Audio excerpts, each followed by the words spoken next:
Hello and welcome to Bangladesh Today. I'm SMITA PRAKASH. In this episode, we have three segments: the Chittagong Arms Hall verdict, the BNP-Jamaat alliance troubles, and attacks on Hindus in Bangladesh. In a landmark verdict, a metropolitan court has handed out death penalty to 14 people, including the Jamaat-e-Islami chief Motiur Rehman Nizami and prominent leader of the separatist Indian outfit ULFA, Paresh Barua. This was Bangladesh's biggest ever weapons haul case, and the verdict has come nearly 10 years after the seizure took place. United Liberation Front of Assam, ULFA's military wing chief Paresh Barua was sentenced to death in absentia in the shocking arms haul case which took place on April 1, 2004 in Chittagong. Meanwhile, Jamaat-e-Islami chief and former minister Motiur Rehman Nizami and BNP leader Lutfuzzzaman Babar were also sentenced to death. Only two of the convicts, Barua and former additional secretary Nurul Amin, were tried in absentia. The two former generals who were given death penalty are the then Director General of the National Security Intelligence NSI, General Abdur Rahim, and former Director of Directorate General of Forces Intelligence, General Rezakul Haidar Chaudhry. All the accused were tried under the Arms Act for illegal possession of firearms and the Special Powers Act 1974 for weapons smuggling. The seizure was of the 10 truckloads of weapons which were headed to the ULFA hideouts in northeastern India through Bangladesh. We are happy that Bangladesh court have declared Paresh Barua to hang now. It's good. As Assam Public Works, as an organization fighting in Assam against extremists from last 12 years, we are happy. All those innocent people killed by this ULFA, they are also happy. But we don't think that some result will come out from there. Because Government of India, they don't want this problem to be solved.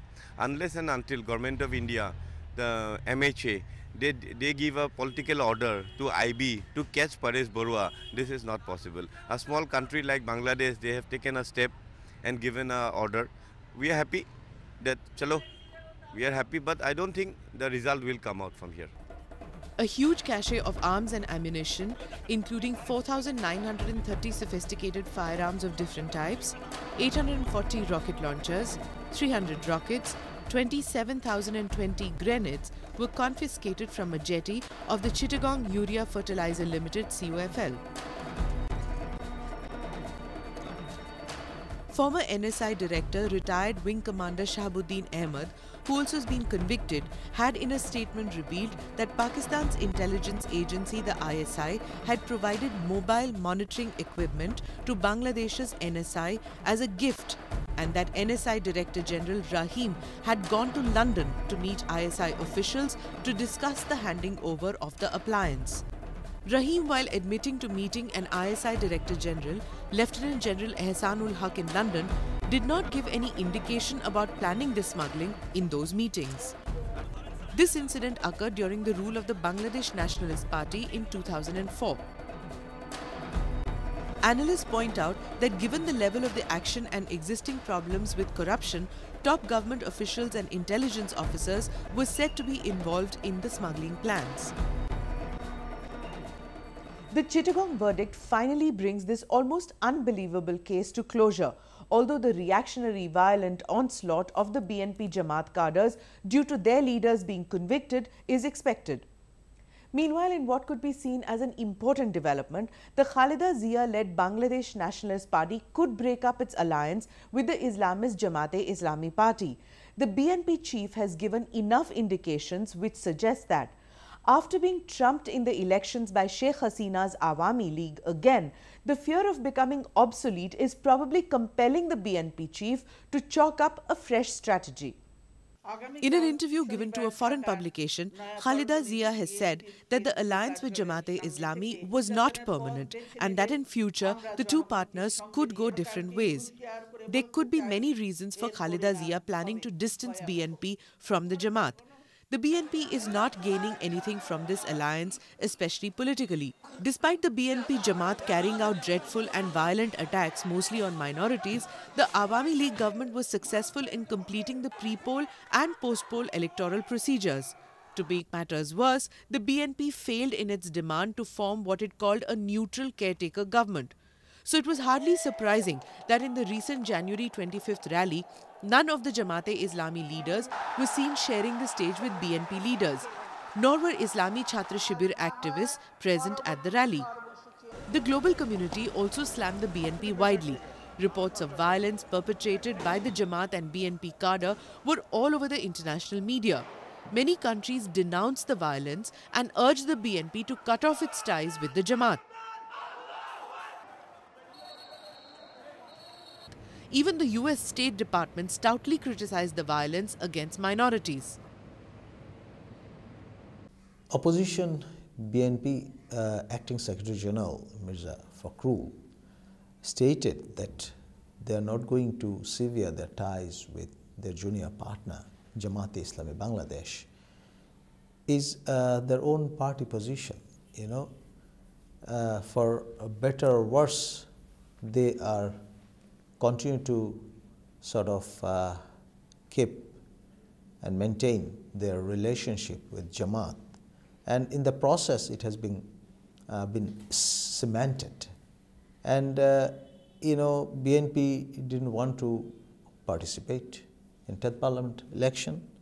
Jamaat-e-Islami Bangladesh also followed their suit, and in the process it has become kind of like a marriage of convenience.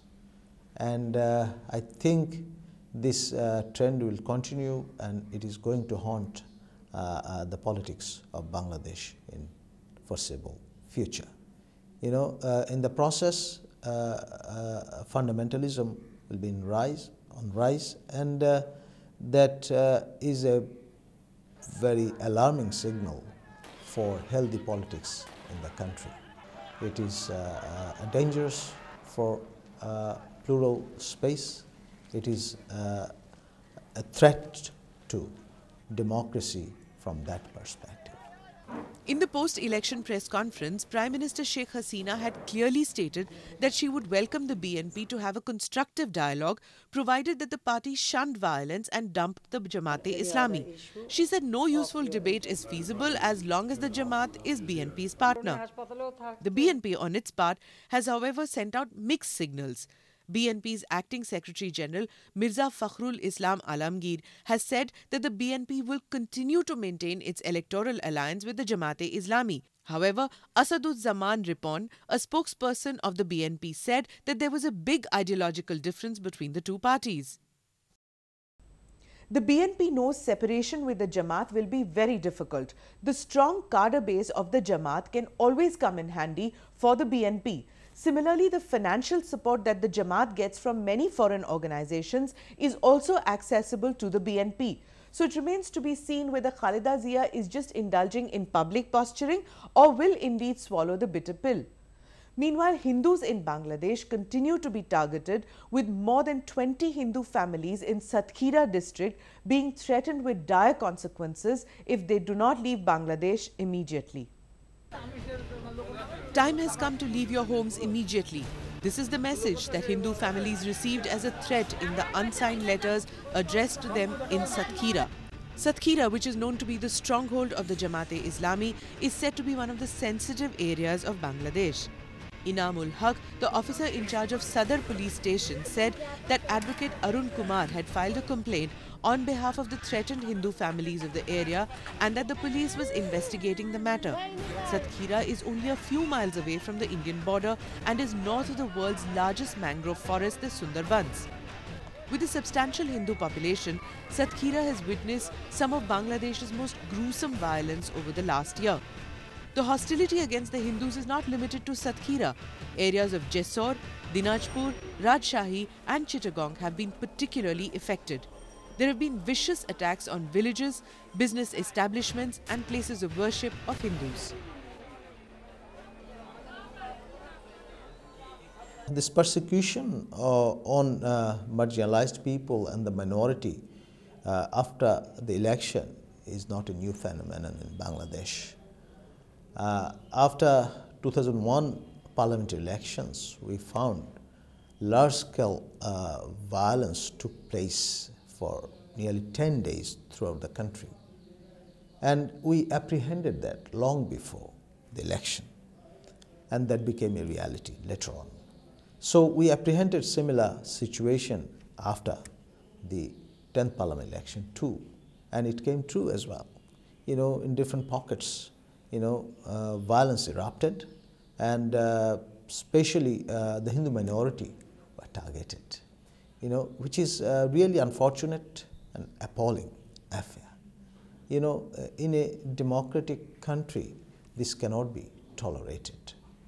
You know, it doesn't matter who is behind such atrocities, they should be taken to task and brought to justice.